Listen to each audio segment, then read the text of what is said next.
다이조부 클렌징 오일이 1등이더라고요. 대체가 안 되는 제품이 있어요. 일본 사람들은 파우더 하나로 여름을 난다는 거예요. 모공에 콕콕콕콕콕 박혀있는 거예요. 거울 안 보고 발라도 되니까 너무 편하다는 거예요. 그리고 이거를 잘하더라고요. 안녕하세요. 일본 여행 추천템 중에 꼭 봤을 만한 화장품들이 있을 거예요. 물론 저도 다 사서 써봤죠. 하지만 우리나라의 K-뷰티를 무시하지 말아라. K-뷰티 퀄리티도 어디 가서 뒤지지 않잖아요? 제가 직접 구매해보고 사용해보고 있는 제품들 중에서 이거는 진짜 일본 여행 가셨을 때 살만하다 싶은 제품이라 우리나라 제품으로 충분히 퉁칠 수 있는 대체템까지 제가 다 소개해드릴게요. 첫 번째 제품은 요겁니다. 아테니아라는 브랜드의 클렌징 오일인데 제가 이번에 도쿄 에코스메를 갔다 왔는데 에코스메 도쿄를 딱 들어가잖아요. 그럼 정 가운데에 베스트 어워즈 제품들이 차르르륵 있고 그 다음에 위클리 랭킹 제품들이 있어요. 근데 이 클렌징 오일이 1등이더라고요. 심지어 후기도 다 너무 좋은 거예요. 이 제품이 타사 클렌징 오일들과 비교했을 때 어떤 한 끗 차이가 있는지 너무 궁금하더라고요. 그래서 바로 구매를 해서 써봤는데 사용감이 되게 독특했어요. 우리나라 클렌징 오일 제형은 되게 가볍고 주르륵 흐르는 제형이잖아요. 근데 이 제품은 살짝 점성이 있어요. 클렌징 오일에 물풀을 살짝 탄 느낌이랄까요? 살짝 되직한 느낌의 클렌징 오일인데 근데 또 신기한 점이 씻고 난 다음에 피부가 너무 촉촉해요. 클렌징 오일도 세안 후에 한 끗 차이가 있는 게 노폐물을 싹 걷어내고 촉촉한 느낌이라 클렌징 오일 특유의 잔여감이 있는 느낌이랑 되게 다르잖아요. 이 제품의 가격대도 되게 괜찮았어요. 1000몇 엔 했었거든요. 보시면 아시겠지만 오렌지빛을 띠고 있는 제품이잖아요. 피스풀 오렌지라는 향을 가지고 있어요. 향적인 면에서 굉장히 좀 인공적인 감기약스러운 오렌지 주스 향이 날 것 같다 생각했는데 되게 아로마틱해요. 그래서 이 클렌징 오일을 썼을 때 전체적인 느낌이 방콕에서 아로마 마사지 받는 듯한 느낌이거든요. 제형부터 향까지 너무 마음에 드는 거예요. 근데 제가 곰곰이 생각을 해봤거든요. 제가 잘 쓰는 클렌징 오일 기억하시나요? 힌스 마일드 클렌징 오일? 요게 힌스 공식 홈페이지에서만 파는 거여가지고 계속 떨어질 때마다 쟁여두는 제품 중에 하나거든요. 이거랑 제형이 너무 비슷한 거예요. 요거 TMI이기는 한데 힌스 마일드 클렌징 오일이 일본 타겟용이라고 하더라고요. 그래서 우리나라에서는 여러 플랫폼에 이 제품을 판매하지 않고 집중하지 않고 오직 공식 홈페이지에서만 구매할 수 있는 게 아닌가 하는 저만의 뇌피셜이었는데 제형적인 면에서는 아테니아 클렌징 오일이랑 별반 차이가 없거든요. 근데 이 제품의 딱 하나 아쉬운 점은 제가 아까도 말씀드렸지만 이 제품은 힌스 공식몰에서밖에 구매를 할 수가 없어요. 그리고 세일도 잘 안 하거든요. 근데 또 제가 최근에 되게 괜찮은 클렌징 오일을 또 하나 발견했지 뭐예요? 넘버진 글루타치온 C 아로마 마사징 딥 클렌저. 넘버진의 따끈따끈한 신제품인데 이게 8월 30일에 올리브영에서 출시가 돼요. 저는 이 제품을 조금 빠르게 써봤거든요. 제가 이거 처음에 딱 쓰자마자 뭐라고 했냐면 이거 안 써도 되겠다. 이름부터 아로마 마사징 딥 클렌저잖아요. 향이 진짜 고급 스파에서 받는 마사지 들어가기 전에 아로마 오일로 한번 깊게 숨 확 들이쉰 다음에 마사지 시작하잖아요. 그때 그 일랑일랑 오일스러운 향이 나거든요. 향이 너무 좋고 제형적인 면에서도 아테니아 제품이랑 되게 비슷합니다.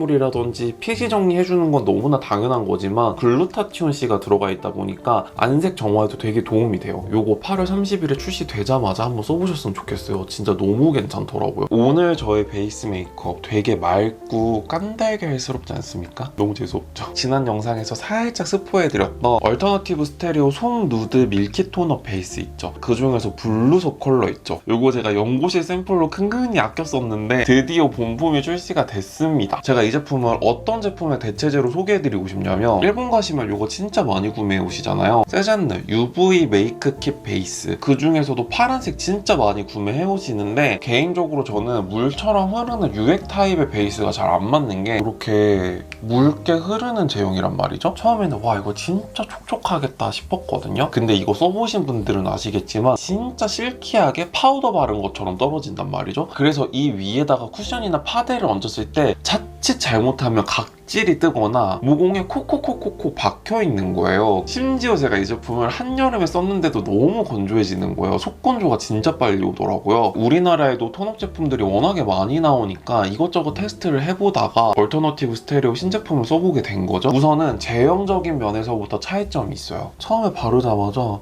이게 뭐야? 수분 세럼이야? 싶을 정도로 물기 있게 차르르르 발리거든요. 그래서 피부를 되게 매끈하게 연출을 해주면 해주면서 이쪽이 세잔느 바른 쪽이고요. 이쪽이 얼터너티브 스테레오 바른 쪽인데 이쪽이 조금 더 은은하게 윤기가 나거든요. 그러면서 내 피부의 누런 톤을 진짜 코렉팅을 잘해줘요. 심지어 이 제품이 발림성도 훨씬 좋기 때문에 내 피부가 가지고 있는 특유의 칙칙하고 노란 톤이 진짜 보정이 잘 돼요. 진짜 찰떡처럼 잘 되거든요. 그리고 이 제품이랑 스파츌라랑 궁합이 진짜 좋은 게 그냥 손에 덜어가지고 바르면 자칫 과하게 톤업이 될 수가 있거든요. 자연스럽고 내추럴하게 내 피부에 누런 톤만 싹 잡고 싶다 하시는 분들은 스파츌러로 얇게 한 겹 쌓은 다음에 그 위에 파운데이션이나 쿠션 얹어주시면 기가 막힐 거예요. 이거 하나 쓰고 안 쓰고의 차이가 되게 심해요. 그리고 심지어 이 제품이 SPF 30에 PA++거든요. 그래서 운동하러 갈 때 아니면 잠깐 집 앞에 장 보러 가야 되는데 거울을 딱 봤는데 진짜 못 봐주겠다 싶은 날 있잖아요. 그럴 때 이거 한 겹만 얇게 싹 발라주면 내 피부가 되게 맑고 뽀해 보이거든요. 그래서 이거 진짜 추천드립니다. 그리고 셜록이들이 얼터너티브 스테레오 쿠션 많이 궁금해 해주시더라고요. 이 쿠션의 후기는 제가 9월 1일 딱 되자마자 바로 소개해드릴 테니까 조금만 기다려주세요. 그리고 제가 아무리 써봐도 대체가 안 되는 제품이 있어요. 이렇게 두 조합입니다. 오늘 저의 베이스 조합이기도 한데 먼저 스쿠의 더 리퀴드 파운데이션, 이거 우리 셜록이가 추천해줘가지고 저도 면세점에서 구매한 거거든요. 이 제품은 뭐라 표현할 방법이 없어요. 그냥 졸라 좋아요. 약간의 점성이 느껴지는 리퀴드 파운데이션이에요. 그리고 이 파운데이션의 제형이 진짜 특이한 게 무슨 타입이다라고 정의하기가 좀 어려워요. 세미 매트랑 세미 글로우 경계에 있는 제형이거든요. 이거는 진짜 써보셔야 됩니다. 이거 면세점에서 가격 되게 괜찮거든요. 그래서 쿠폰 야무지게 먹이고 써보세요. 그러면 일본 현지보다 더 착한 가격에 구매하실 수 있어요. 저는 이 제품 쓸 때 스파츌러로 얇게 쫙 깔아준 다음에 퍼프로 토도토독 마무리해주는데 되게 대충 발라도 샵에서 꼼꼼하게 베이스 메이크업한 느낌을 표현을 할 수 있어요. 이게 테크놀로지인가? 이게 가격값을 하는 건가 싶더라고요. 얇게 발리는데 착 붙는데 피부가 편안하면서 파운데이션을 다 바르고 내 피부 표현을 딱 보잖아요. 피니쉬가 진짜 고급져요. 우리 셜록이가 그냥 추천해준 게 아니구나 싶더라고요. 그리고 지속력도 진짜 좋아요. 근데 이거를 한 번 더 깔아줘야 지속력이 미쳐버려요. 이 파우더 쓰는 순간 픽서 필요 없으시다. 데코르테 페이스 파우더인데 이것도 제가 면세점에서 먼저 구매를 하고 그리고 이제 도쿄 에코스메를 딱 갔는데 이 제품이 몇 년째 파우더 1위더라고요. 그리고 우리 셜록이가 얘기를 해줬는데 일본 사람들은 데코르테 파우더 하나로 여름을 난다는 거예요. 여름에 일본 가보신 분들은 아시겠지만 진짜 너무 습하잖아요. 근데 이 파우더 하나로 여름을 버틴다고 하니까 너무 궁금한 거예요. 저는 사실 압축형 파우더보다 루스 파우더를 더 선호하는 게 고온 입자를 무시를 못해요. 그게 진짜 지속력을 엄청 높여주거든요. 그래서 시간적 여유가 있을 때는 항상 루스 파우더를 써주는데 저는 건성 피부기는 하지만 사계절 내내 파우더를 쓰거든요. 근데 이 파우더는 건성이 겨울에 써도 절대 건조하지 않은 제형. 그럼 지성 피부나 수부지 피부가 썼을 때는 너무 축축하지 않을까 생각하실 수 있잖아요. 전혀 결코 그렇지 않아요. 입자가 너무 곱디 고와가지고 고급 밀가루들 입자 진짜 곱잖아요. 근데 그거를 한 번 더 체에 걸러요. 그래서 더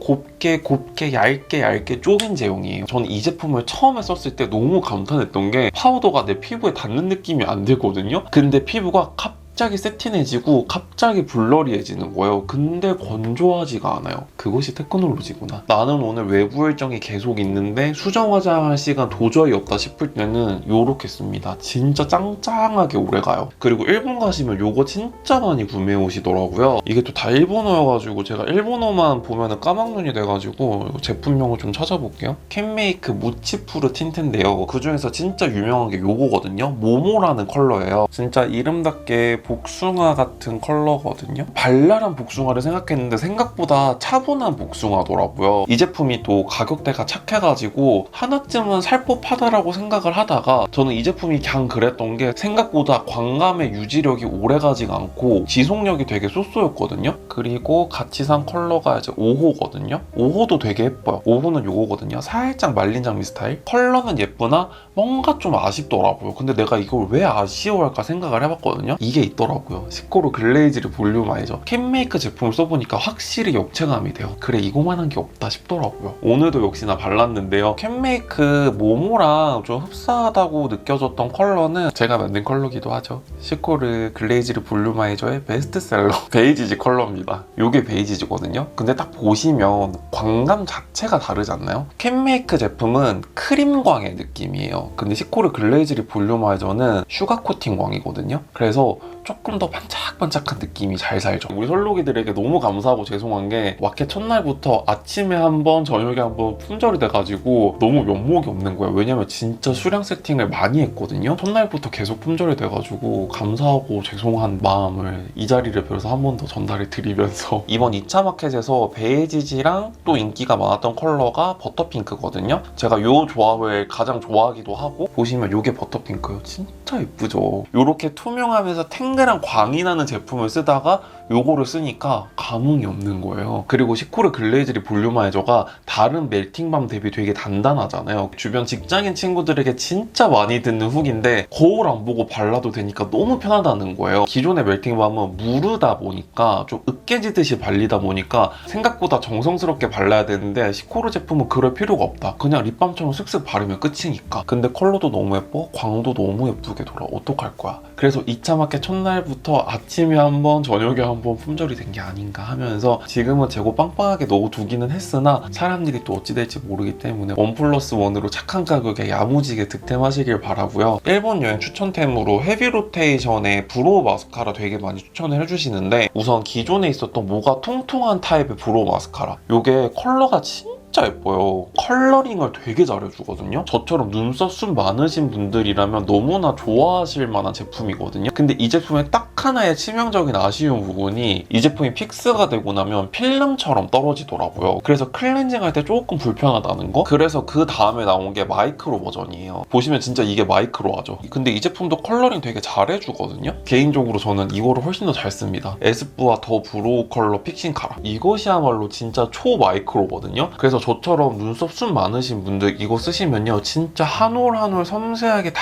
컬러링을 해줘요. 제가 이 제품 눈썹 숱 많은 친구들한테 항상 추천해주고 선물해주는 게 이 컬러가 베이지 컬러인데 헤비 로테이션 제품이랑 비교했을 때 꿀리지 않아요. 붉은기 빠진 밀크티 같은 컬러여가지고 오늘도 제가 에스쁘아 브로우 카라를 썼는데 저는 눈썹은 안 그려도 이거는 꼭 해주고 나가요. 요거를 써줘야 인상이 훨씬 부드러워지거든요. 조만간 올리브영 세일하니까 그때 요거 하나 쓱 넣으시면 어떨까 싶습니다. 인상이 자연스럽게 부드러워지면서 지속력도 되게 좋아요. 그래서 멀리서 찾지 마시고 그냥 가까운 올리브영에서 에스쁘아 제품 추천드립니다. 그리고 제가 지금 물티슈로 지웠는데 헤비 로테이션 건 다 지워졌거든요. 근데 에스쁘아 제품은 조금 더 힘을 가해줘야 돼. 근데도 잘 안 지워진다. 이게 진짜 픽스가 잘 되는 거였구나. 일본 날씨 특유의 습성일 수도 있는데 여름에 특히나 덥고 습하다 보니까 그래서 파우더도 잘하고 그리고 이거를 잘하더라고요. 헤어스프레이. 저도 이렇게 커튼을 치고 다니거나 아니면 슬릭한 헤어를 많이 하다 보니까 헤어 스타일링 다 해주고 마지막 세팅을 항상 헤어스프레이를 해주거든요. 헤어스프레이 진짜 안 써본 게 없을 정도로 정말 다양하게 써봤는데 이게 진짜 좋더라고요. 카오라는 브랜드의 케이프 헤어스프레이고요. 반드시 레벨 4를 사주세요. 제가 헤어스프레이 고르는 기준 나름 좀 깐깐한데 첫 번째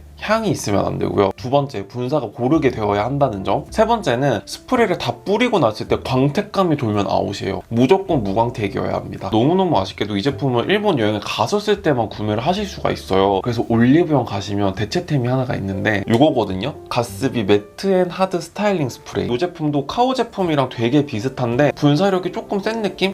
카오는 촤 이런 느낌이에요. 가스비는 이런 느낌이거든요. 근데 가스비 제품도 분사력 차이만 조금 느껴지지 향 거의 안 느껴지고 이름부터 매트 앤 하드잖아요. 무광택인데 지속력 짱짱맨이에요. 제가 이 제품을 정말 몇 년 전부터 꾸준하게 쓰고 있었는데 진짜 세일을 잘 안 해요. 근데 진짜 가뭄에 콩나듯이 1+1 할 때가 있거든요. 그때 한 10통 사요. 그만큼 꾸준하게 쟁여두고 쓰는 헤어스프레이예요. 네, 이렇게 해서 일본 여행 가면 꼭 사야 되는 추천템들 중에서 제가 직접 하나하나 다 사서 써보고 진짜 사야 되는 것들 그리고 우리나라 제품 중에서 충분히 대체 가능한 대체템들까지 야무지게 소개해드렸는데 재미있게 봐주셨길 바라고요. 오늘 소개해드린 제품들 중에서 더 궁금한 점 있으신 분들은 아래 댓글로 많이 남겨주시고요. 그럼 오늘도 미스터리한 하루 되세요. 안녕.